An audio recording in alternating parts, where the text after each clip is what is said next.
बिस्मिल्लाहिर्रहमानिर्रहीम। सबसे पहले तो मैं ये समझता हूँ कि आज जो यहाँ पर सुप्रीम कोर्ट के अंदर एक और बहुत ही अहम मुकदमा जो है उसकी समाअत का बाकायदा आगाज़ हुआ है।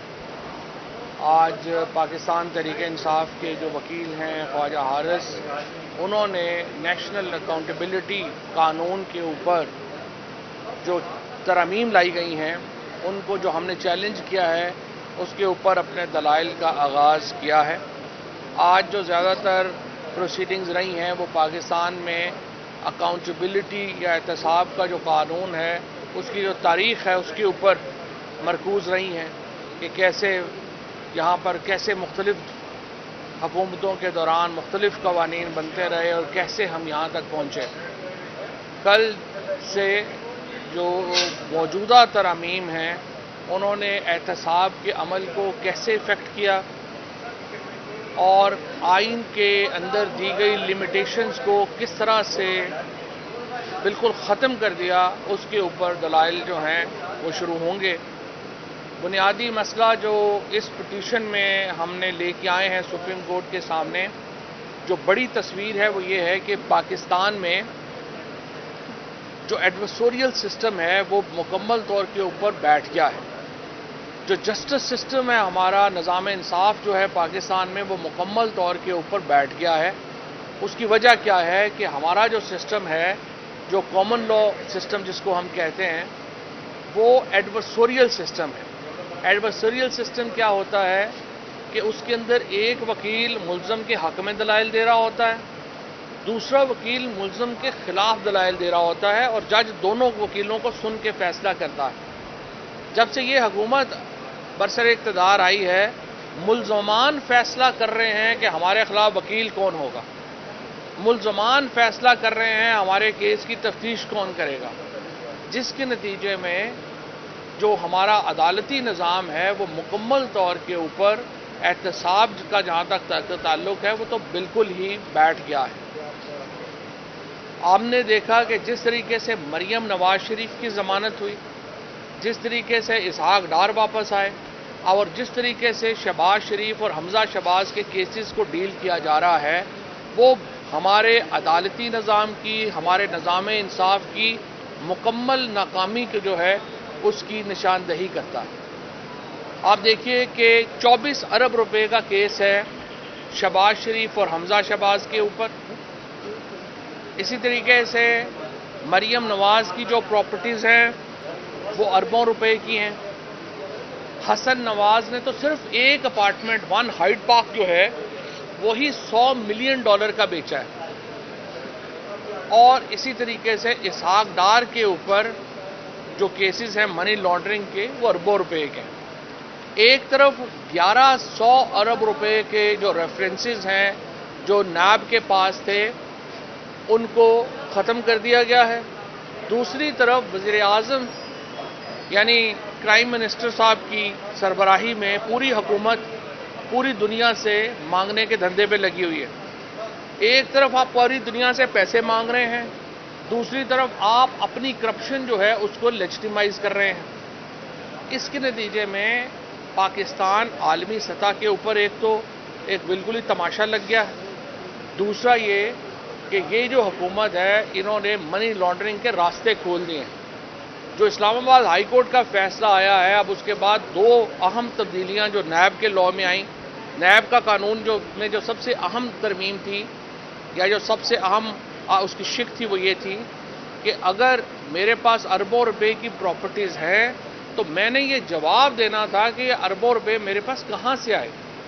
अब ये तरमीम करके ओनस जो है वो शिफ्ट कर दिया गया है कि नहीं, नैब या हुकूमत बताएगी कि अगर मेरे पास अरबों रुपए की प्रॉपर्टी आई है तो ये कहाँ से आई है, कैसे आई है।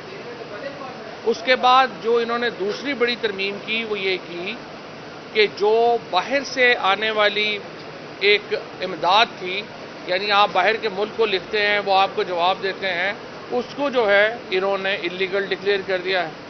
उसके बाद जरदारी ख़ानदान और शरीफ ख़ानदान की जो तमाम प्रॉपर्टीज़ जो इस वक्त मुल्क से बाहर पड़ी हुई हैं, अमली तौर के ऊपर उनको सुराख लगाना ان کو پاکستان واپس لے کے آنا تقریباً ناممکن ہے۔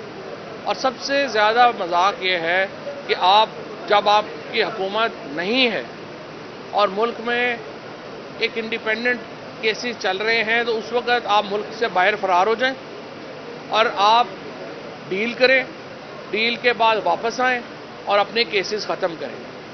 جس طریقے سے اب مریم نواز کا کیس ختم ہوا، اب نواز شریف کے کیسز ختم کرنے کی کوشش اور ایفرٹ جو ہے وہ ہو رہی ہے۔ ہم اس مدعے کے اوپر سپریم کورٹ کی انٹرونشن چاہتے ہیں اور ہمیں امید ہے کہ سپریم کورٹ اس معاملے کا جائزہ لے گی، اور یہ کرائسس بھی اس وجہ سے پیدا ہوا کہ اگر سپریم کورٹ نے اس وقت ملک میں عام انتخابات کی طرف ہم گئے ہوتے تو یہ کرائسس جو ہے یہ پیدا نہ ہو۔ شکریہ۔ اوکے، سوال نہیں یہی میں تو وہ کرو چوہدری صاحب یہ بتائیے گا کہ اس پر جو سیلاب آئے ہوئے ہیں ملک کے اندر، اور ایسا بہتر نہیں ہو سکتا کہ مہذب ملکوں کی طرح جہاں تمام حزب اقتدار اور حزب اختلاف کی جماعتیں مل بیٹھ کر جو ایک آفت آئی ہوتی ہے قدرتی، وہاں پر لوگوں کی مدد کے لیے نکلتے ہیں، کیونکہ بنیادی مقصد تو کلیم آپ کا بھی یہی ہے کہ آپ عوام کی خدمت کرنا چاہتے ہیں، جتنی بھی سیاسی جماعتیں ان کا کلیم یہی ہے کہ ایسے وقت کے اوپر عمران خان صاحب لانگ مارچ کرنے کا جو ہے وہ اعلان کرنے جا رہے ہیں۔ اس سے آپ بھی سمجھتے ہیں کہ وہ لوگ جو کروڑوں لوگ جو لاکھوں خاندان جو ہیں وہ کھلے آسمان کے نیچے موجود ہیں، ہم نے سارے سیلاب ہی روکنے ہیں۔ کرپشن کا سیلاب روکنا بھی سیاستدانوں کے ذمہ ہے، کرپشن کا سیلاب روکنا بھی جو ہے وہ ہماری ذمہ داری ہے۔ سو یہ جو سیلاب آئے ہیں یہ لائے گئے ہیں، ہمیں تو یہ بھی نہیں پتا کہ سندھ میں جو علاقے ڈوبے ہیں وہ علاقے سیلاب کی وجہ سے ڈوبے ہیں یا اس حکومت کی وجہ سے ڈوبے ہیں، کیونکہ آپ دیکھیں سیلاب پنجاب میں تو وہ تباہی نہیں ہوئی، خیبر پختونخوا میں تو وہ تباہی نہیں ہوئی، کیوں ان صوبوں میں تباہی ہوئی ہے جہاں کرپشن کا ریٹ اتنا زیادہ ہے؟ اسی لیے ہم سمجھتے ہیں کہ اکاؤنٹیبلٹی لاز اسی لیے ضرورت ہے۔ آپ نے جو کنٹریکٹرز ایسوسی ایشن بلوچستان کی اور پھر سندھ کے تو خیر قصے سبھی کو پتہ ہیں، اس کے اگر آپ نے انٹرویو سنا ہو، وہ کہہ رہا ہے 50% سے زیادہ جو اریگیشن میں ہم نے بند بنانے تھے، جو ہم نے بنانا تھا، انفراسٹرکچر بنانا تھا، وہ تو کرپشن میں چلا گیا ہے، تو وہاں پہ سیلاب کیسے رکے گا؟ تو اگر آپ نے ہر کوئی مقابلہ ہی نہیں، جو خیبر پختونخوا میں اور پنجاب میں تو نہ بالکل تباہی بہت کم ہوئی ہے، بہت کم تباہی ہوئی ہے، اور اسی لیے میں سمجھتا ہوں کہ کرپشن کا سیلاب روکنا ہے۔ مجھے معلوم ہے کہ کچھ لوگوں کا دل ہے کہ سیلاب کی آڑ میں اس حکومت کو چلتا رہنے دیں، یہ نہیں ہوگا۔ سوال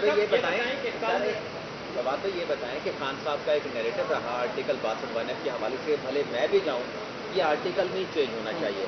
آج جب کورٹ میں آ کے آپ نے کچھ ہمارے ساتھیوں کے ساتھ گفتگو کیا، آپ نے کہا کہ یہ قانون غلط ہے، آرٹیکل 62 تبدیل ہونا چاہیے، کیا اسے آپ کا موقف سمجھا جائے؟ آپ عمران خان کے ترجمان ہیں یا پھر ان کا موقف؟ نہیں، میری بات نہیں، میں نے بڑے واضح کہا ہے، میں اس کے اوپر یقین سمجھتا ہوں کہ کوئی بھی ایسا قانون نہیں ہونا چاہیے جس کی تعریف نہ ہو۔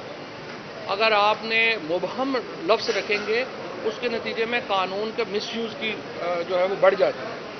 جب بھی آرٹیکل 61(2)(f) کی آپ نے ورڈ چینج کرنے نہیں کرنے، آپ کو اس کی انٹرپریٹیشن تو کرنی پڑے گی۔ یہ نہیں ہو سکتا کہ آپ یہ کہہ دیں کہ اس کی ڈیفینیشن کوئی نہیں ہے، وہ جج ٹو جج ڈیفر کرے گی۔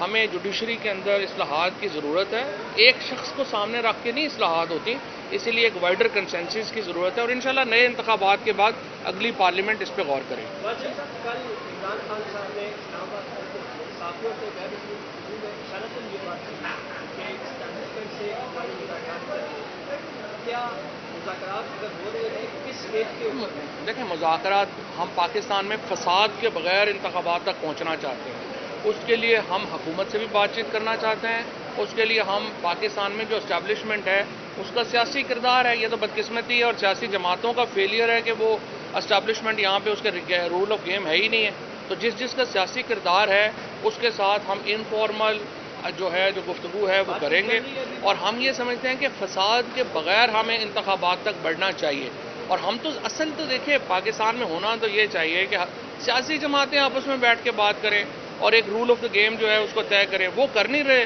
تو پھر انہوں نے کرنی ہے، اور ویسے بھی یہ حکومت بیچاری کے پاس اتھارٹی تو ہے نہیں، ہر فیصلہ انہوں نے کرنا ہوتا ہے، یہ حکومت تو سائڈ پہ بیٹھی دہی کھا رہی ہے۔ صاحب یہ بتائیے گا، ایک بات کہتے ہیں کہ موجودہ جو حکومت ہے، یہ جو سیاسی جماعتیں ان کے ساتھ ہم بیٹھ نہیں سکتے۔ یہ الیکشن کل جو لاہور ہائی کورٹ نے فیصلہ دیا مون اسلائی کے حق میں 24 ارب کی منی لانڈرنگ کا کیس کل عدم کر دیا گیا، اس پر بھی آپ سپریم کورٹ سے کہیں گے کہ انٹروینٹ کریں؟ دیکھیں، بات یہ ہے کہ جو کیسز انہوں نے کس कानून के तहत हुए हैं, अगर तो अमेंडमेंट के कानून के तहत हुए हैं। हमारा इस हुकूमत से ये नहीं है कि केसेस क्यों बरी होता है। प्रॉब्लम ये है कि आप मुखालिफ वकील भी आप लगा रहे हैं, इन्वेस्टिगेशन भी आप कर रहे हैं। मोना सलाई के केस में तो वफाकी हुकूमत केस परसू कर रही है ना।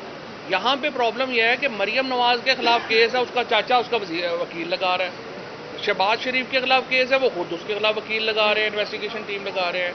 तो मोना सलाई का केस इसलिए इनसे मुख्तलिफ है कि वो तो वफाकी हुकूमत आए अपील करे, अगर सही नहीं हुआ फैसला। बताइएगा कि ताहयात नायली के हवाले से जब जहांगीर तरीन साहब को ताहयात नायल किया गया था, तो आपने बड़े वोकली, बड़ा लाउड एंड क्लियर कहा था कि गलत फैसला आया है, उनकी ताहयात नायली नहीं बनती। आप समझते हैं कि उनकी ताहयात नायली नहीं बनती जहांगीर तरीन की? देखिए, मेरे ख्याल में जो ताहयात नायली वाला मामला है ना, उसको भी अगला पार्लियामेंट जो है वो आके उसको, जहांगीर तरीन साहब के उस केस में फैसला सही नहीं था, कोई शुबह ही नहीं है। जहांगीर तरीन की ताहयात नायली नहीं बनती थी, और वो तो अब खैर बातें भी शुरू होगी, बैलेंस के चक्कर में हो गया था। लेकिन बहरहाल मेरे नज़र में जो अगली पार्लियामान आएगी, और मैं तो समझता हूँ सियासी जमातों में ये फ्रेमवर्क तय होना चाहिए, नायली के ऊपर आप हमारी क्या राय है, या 62-63 के ऊपर क्या राय है। फिर सुप्रीम कोर्ट के इख्तियारात, देखें जजेस की इंडक्शन नहीं इस तरह दुनिया में होती कि सिर्फ जज ही जो हैं वो जजों को लगाएंगे और उतारेंगे भी वही। या पार्लियामेंट का फंक्शन होगा वो जज लगाने का और उतारने का जजेस के पास होगा, या लगाएंगे जजेस और पार्लियामेंट उतारेगी। दोनों फंक्शन एक इदारे को तो नहीं दिए जा सकते। तो इस तमाम मामले के ऊपर एक पॉलिटिकल पार्टीज को फ्रेमवर्क तय करना चाहिए। और दूसरा मेरी समझ में तो ये भी है कि जो इस्टेब्लिशमेंट का रोल है उसके ऊपर भी बैठ के तय करें। ये नहीं करेंगे तो फिर वही करते रहेंगे। तो सर आखिरी सवाल ले लें, क्या साइफर आते हैं तो इमरान खान साहब जेब में डाल के ले आए थे या किधर गया? साइफर की ओरिजिनल कापी जो है वो वहाँ पे पड़ी है, सुप्रीम कोर्ट में पड़ी हुई है। आप सारे लोग तो यहाँ पे है, रजिस्ट्रार सुप्रीम कोर्ट के पास आपको जाना चाहिए और पूछना चाहिए कि साइफर की ओरिजिनल की कॉपी आपके पास है या नहीं है, और फिर कि उसके ऊपर क्या इंक्वायरी कमीशन बनना चाहिए या नहीं बनना चाहिए। हम तो पहले दिन से कह रहे हैं कमीशन बनना चाहिए, पता नहीं सुप्रीम कोर्ट क्यों नहीं बना रही।